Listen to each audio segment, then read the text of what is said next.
Bon, la team, c'est votre gars et Elon Musk en espérant que je se passe. Bon, la team, quand ça va mal, on dit. Mais quand ça va bien, faut dire également. Alors, les prestations d'Ismaïla Sarr lors de cette trêve internationale, les gars, il faut en parler, hein. Que ce soit contre le Pérou, ça a été très très intéressant. Voilà, ils s'en sortent avec un but. Mais également contre la Gambie, passe décisif.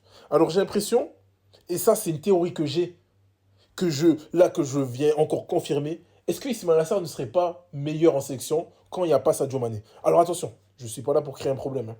C'est une question, c'est une théorie que je commence à me poser. Parce que quand on regarde les bonnes prestations d'Ismaïla Sarr, quand il a vraiment imposé son jeu, quand il a vraiment pris l'équipe sur son dos, c'était lors de cette trêve internationale. On a vu que c'était vraiment le leader technique, celui qui apportait les ballons. Il était là statistiquement, il apporte des passes décisives, il marque des buts, il est là dans la percussion, dans la construction.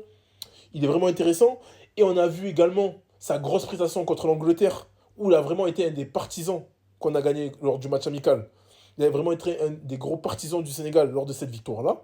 Mais également en Coupe du Monde. On se rappelle qu'il a porté le Sénégal, que ce soit contre les Pays-Bas, il a fait un gros match, que ce soit également contre l'Équateur, quand il marque sur le penalty, mais également contre l'Angleterre, où c'était un des seuls Sénégalais remuants offensivement.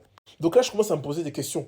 Les matchs références d'Ismaïla Sarr en sélection sont quand il n'y a pas Sadio Mané et quand il est sur le côté gauche. Donc est-ce que le fait de d'Ismaïla Sarr être sur le côté gauche, est-ce que c'est mieux que quand il est à droite? Parce que quand il est sur le côté gauche, il rentre plus dans l'axe, il est plus dangereux. Et du coup, toutes ses actions sont recentrées sur l'axe. Donc, Ismaïla Sarr, c'est quoi ton problème? C'est quoi ton problème? Dis-le nous, s'il te plaît. Soit tu veux qu'on te mette à gauche, ou une théorie qui peut être envisageable, ne pourquoi pas l'essayer en numéro 9.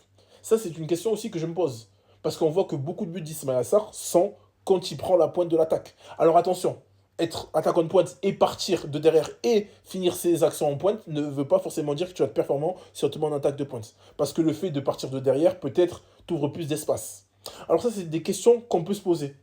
Mais en tout cas, Ismaïla Sarr, franchement, ce que tu nous proposes dans cette trêve internationale, continue comme ça. Continue comme ça, parce que là, en vrai, alors d'aujourd'hui, il n'y a personne qui va titiller sur le poste de ailier droit. Sadio Mané va reprendre, toi tu vas partir à droite. Alors, je sais que c'est pas forcément ton poste, mais ce que tu nous proposes là, tu es obligé de nous le proposer en Coupe du Monde. Là, on reste sur notre fin. Là, on veut te voir en feu avec Sadio Mané, maintenant. Parce qu'on te voit souvent en feu quand il n'y a pas Sadio Mané. Là, on veut te voir en feu avec lui. Ou, comme j'ai dit, on va commencer à peut-être ouvrir un dossier. Ismaïla Sarr, pourquoi pas en F? Point d'interrogation.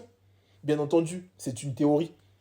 Alors, n'hésitez pas à dire ce que vous en pensez, hein. Moi, vous inquiétez pas, je suis juste là pour proposer des idées et vous écouter.